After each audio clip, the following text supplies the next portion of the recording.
the one to watch. This is 16 WAPT News live at 6. Severe weather warning. Strong storms slamming the area, knocking down trees and power lines, even sending a tree crashing through a government building. And an assault rifle house attack left one man dead. Only on 16 WAPT, what one witness said he saw. High winds and heavy rain creating a tree crashing onto a man's house on Medgar Evers Boulevard. That limb punched a hole through the roof, damaged his driveway. Let's get straight over to Chief Meteorologist David Hartman for more on this rough weather. David. Boy, it was a mess all over the area. 50 to 60 mile an hour wind gusts. The airport reported wind gusts up to 53. So it was area wide with the drought, dead trees. There was a problem. Right now, the line that went through the Jackson metro area about an hour ago is now to our east, moving through Morton and just to the north of Raleigh. More additional showers have developed down here in the southwest part of Mississippi. And this shower activity behind my name there will be building to the northeast into the Jackson metro area, and so the threat of rain is not over, but the threat of severe storms shifting to the east now. Still maybe for another hour. The tornado watch will continue for South Mississippi and to the southeast of the Jackson area, but it looks like the severe weather threat could be just about over. So tornado watch still in effect south and southeast of the Jackson area, but I'm hopeful that that'll get canceled maybe within the hour. Severe weather threats for this week not over. I'll tell you when another round of rain and storms is due in coming up. All right, now there is a massive hole in one town hall in Yazoo County. I'm Megan West. And I'm Keegan Fox. A tree fell and nearly split Eden's town hall in half. 16 WAPT's Ryan Houston is there live for us tonight. Ryan. Eden Town Hall is closed until further notice after this tree fell on the building. We're going to walk inside to show you some of the damage. Now, we're told that the mayor and the clerk were inside once this tree fell on the building. This is actually where people come to pay their water bills and where officials have their town hall meetings. We're told the building is a total loss and they're working to see how they're going to pay for this. Now, coming up tonight at 10, we will hear from the mayor who says she feels that God definitely saved her life in this situation. Live in Yazoo County, Ryan Houston, 16 WAPT News. Okay, thanks, Ryan. And with this rain coming down, you might not expect grass fires to be an issue, but Rankin County says downed lines have sparked a few. 16 WAPT Scott Simmons is live in Florence, where they are dealing with one of those fires. Scott. Man, they were so glad when the rain came here on West Mountain Creek Road, but they need a lot more. They've had no less than 6 wildfires just today in Rankin County, all largely caused by high winds hitting tree branches and taking down the tree branches to the ground. Once they catch fire, it was like kindling. We're standing outside the McGehee home. I know you can't see anything right because it's pitch black dark. The power's out, but they had a couple of acres torched because of the wildfire that was started here. A neighbor came running over to grab a fire hose to try to at least keep the fire at bay, but it was too big.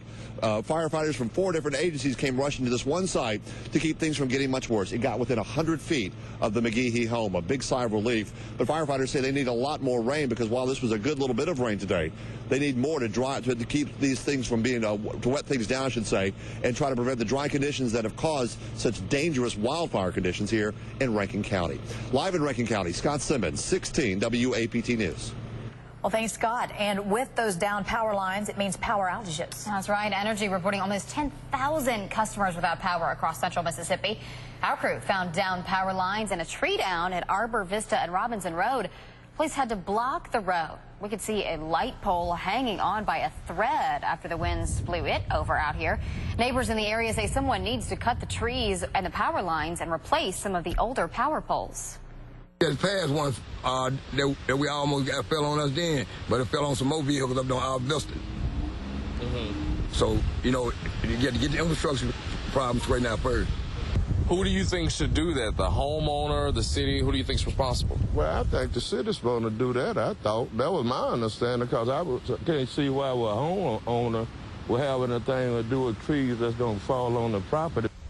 Now, no one got hurt out here, but we are still working to find out when the power lines will be back up and running. And 2 busy shopping centers in Northeast Jackson left without power because of the storms. Maywood Mart and Highland Village both left in the dark this afternoon.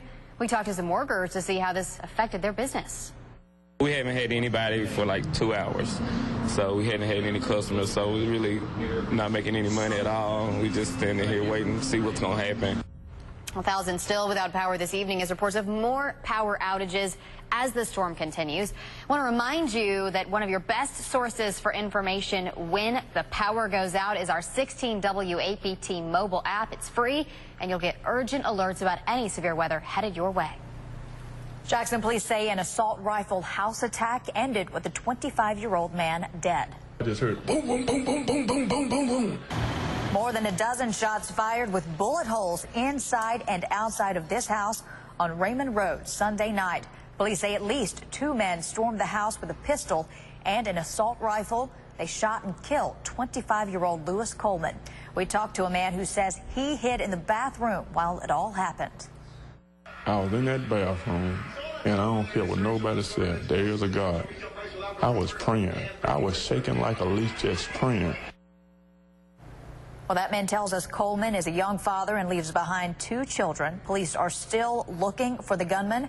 If you have any information, call Crime Stoppers 601-355-TIPS. Campus attack. 11 people rushed to the hospital and 1 suspect dead after a stabbing at Ohio State University this morning. Police say an 18-year-old Ohio State student rammed his car into a crowd and started stabbing people with a butcher knife. An officer shot and killed the attacker. School leaders sent students a text message alerting them to the attack, telling them to run, hide, or fight. 16 WABT's Ross Adams talked local college leaders to find out their emergency plans. An emergency on a college campus. If trouble pops up at Jackson State, leaders there quickly activate the school's emergency alert system known as Everbridge. It is an alert system that allows us to get an alert out, if you will, to all of our students, faculty, staff, anyone that might visit or do business here on the university campus. But a lot of students aren't aware of the alert system, so you have to go onto your pause account in order to sign up for the alert system. So you have to do this. If you skip the option, you won't have it. Last year, both Mississippi State and Delta State sent out active shooter alerts. At MSU, no shots were fired and no gun found. But at Delta State, 1 professor was killed and leaders locked down the university. At Millsaps College, preparing for campus danger is a top priority. Our campus safety director recently completed a 2-day active shooter response training out in Rankin County at the Law Enforcement Training Academy. Spokesman John Sewell said Millsaps' 1,000 students are automatically signed up for the school's text-based alert system when they register for classes. You hope and pray that nothing ever happens, but if something should happen, it's vitally important that you're prepared to the best of your ability, and we work to do that as often as we can.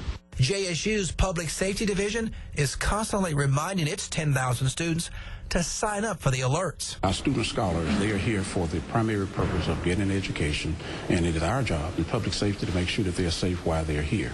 In Jackson, Ross Adams, 16 WAPT News. Now, every year, JSU and Millsaps leaders take part in emergency drills just in case something like this happens there. A driver charged with DUI after wrecking into a state trooper. The Mississippi Highway Patrol says the trooper and another vehicle were pulled over on I-55 in Madison, helping a stranded driver. A car slammed into the back of the trooper's cruiser, causing it to crash into the other 2 vehicles early Sunday morning. The trooper wasn't hurt, but the 2 others had minor injuries. And the Highway Patrol issued 5,000 citations during the Thanksgiving enforcement period. From Wednesday to Sunday, troopers made 67 DUI arrests and responded to 171 crashes. 2 of those were fatal. Troopers say Thanksgiving traffic was heavy, and they expect it to increase during the December holiday period. A judge set bond for the suspect in the Jackson State block party shooting. Investigators say the gunman in the video is Ryan Davis. Witnesses say Davis fired into the crowd, wounding 6 people. The shooting happened on Lorenz last month. A judge gave Davis a $150,000 bond. An overturned cement truck backed up traffic this morning in Byram. The fire chief says the driver of this truck wasn't injured. Firefighters put down some sugar to stop the concrete from setting before they could pull that truck upright and get it off the road. Vice President-elect Mike Pence is no longer in Mississippi. He arrived in Meridian last week for the Thanksgiving holiday weekend. Pence took to Twitter earlier today saying he had a restful holiday with his family. He was spotted several times in Meridian and had dinner Friday night at Weidman's restaurant. He met the chef and staff and even took some pictures. Pence is back in New York for transition meetings with President-elect Donald Trump. Pence's son is a Marine studying to be a pilot at a base in Meridian. A former Madison County deputy has filed a second lawsuit against the Sheriff's Department. The first lawsuit, filed by Robert Gibson, claims the department practiced racial discrimination. The second claims retaliation. Gibson says Madison and Ridgeland police kicked down his apartment door because of his allegations against the Madison County Sheriff's Office. Our allegation and second complaint is that Madison SO didn't have any business being involved in a raid in Ridgeland on an apartment complex. You didn't need Madison SWAT to be involved. We reached out to the Madison County Sheriff's Department for a comment, but have not heard back yet. JPD says a burglar smashed through the front door of a sausage shop. It happened around 4:30 this morning at Premier Sausage House on Forest Hill Road. The owner says the thief cut the electricity and stole the safe. It's the holiday time. You got to prepare yourself for those that don't want to work, don't want to do what it takes to get what they need for the holidays or any other time of the year. So, hey, I can deal with this. I'm well equipped to get it all back repaired and go from there. And the owner says the safe only had about $5 worth of change inside. The man accused of shooting a 16-year-old in his own house was in court today. Prosecutors say they have 3 witnesses that saw Jerry Summers pull the trigger. Summers' attorneys say the victim swore Summers didn't do it, and some witnesses say he wasn't there. Summers was nowhere around. It was for me when the boy up to the gun, you know, I throw my hands on the gun, shot him. And the gun shot him. That's all I already know when he got shot by the gun. You know? I didn't know that the boy had got shot. He ended up shooting himself. Didn't nobody shoot him. Didn't nobody come over there to shoot him. Now, police say they do not think the victim's wound was self-inflicted. A judge denied Summers' bond. Mississippi State's Egg Bowl win, bigger than bragging rights. How it's sending the 5-7 Bulldogs bowling. Plus, high school championship games, a preview of who's in the running to take home a title. Well, with the rain that has come through, boy, we had some wind gusts of 50 to 60 miles per hour today. Look how the winds have slacked off now on the backside of that rain. The sustained winds of 20 to 30 miles per hour shifted to the east of the Jackson area. They're still gusting up to 40, 50 in the Meridian area. That's good news. Latest look at radar. We're not quite done with the rain threat yet, so we'll talk about it next. You're watching 16 WAPT News.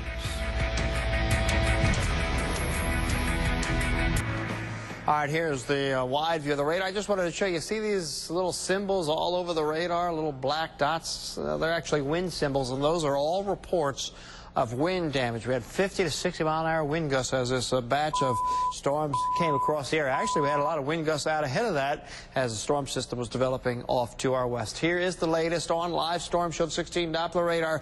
Boy, much needed rain across the northeastern part of Mississippi. They were getting a big soaking up there. Now, there are parts of our area, especially to the southeast of the Jackson area, down towards McGee, Mendenhall, and Hattiesburg and the Pine Belt. There hasn't been much rain today. And far south Mississippi, down towards Macomb, has not seen a whole lot of rain. Now, for the next couple of hours, really got some nasty storms moving towards Meridian. More showers. There could be a rumble of thunder that has developed in this batch in southwest Mississippi. They'll be lifting up into the Jackson metro area, so we're not done with the shower threat, and there still could be a thunderstorm. Notice that in Macomb it's still in the 70s, but to the north of there it's in the 50s. So still under a tornado watch south and southeast of the Jackson metro area where temperatures are still near 70. I'm hopeful that maybe by 8 o'clock we could cancel that tornado watch a little early. It isn't effective until 9.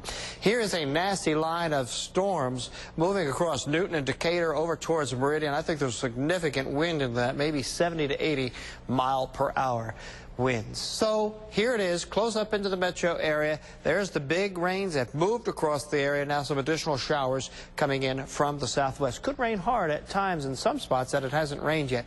Where you see yellow, 2 to 3 inches, green, 1 to 2 inches. So from the Jackson metro area to the north and west, that's where the widespread heavy rains were today. 75, 52 our temperature range today, and just shy of an inch of rain at the airport. The most rain we've had on one day since mid-August. How about that? 56 right now. And with the arrival of the rains, the winds have really slacked off. And look at the disparity in temperatures where the cooler air has penetrated down. That's why I was saying if there still could be a strong thunderstorm, it would be down to the southeast of the Jackson area. Viewers down there, tornado watch does continue. The risk is very, very small, but do need to keep an eye on it. There's the upper level disturbance which moved into the area, and the upper level winds powerful in excess of 125 miles per hour. Then you get a couple thousand feet off and they were 50 to 80 miles per hour. So that's why we had this nasty weather system today. So tomorrow now, another disturbance will come through. The front that's coming through now will stall, and this next disturbance will bring another threat of strong to severe thunderstorms tomorrow night into early Wednesday morning. And in south and southeast Mississippi, the threat for tornadoes tomorrow night late could be higher than it was today across the area. So watch that and update you at 10. Showers still the threat of a passing thunderstorm. Temperatures in the mid-50s, 80 tomorrow. Gusty winds. I do expect the redevelopment of some showers during the late afternoon, and the rains and thunderstorms will increase tomorrow night and continue into early Wednesday. Chilly Thursday and Friday, but clear. But another disturbance comes in. We could see some heavy rainfall develop for the weekend. How about that? Rain making an appearance back in the area. Very different. It is. You know, we got so used to the drought, no rain, but now it's coming in waves. I'm glad to see us finally getting out of that drought. Boy, we sure need it. Yeah. Okay, David. Well, a big win for Mississippi State over the weekend. Are they going bowling? Sports is next. You're watching 16 WAPT News at 6, the one to watch.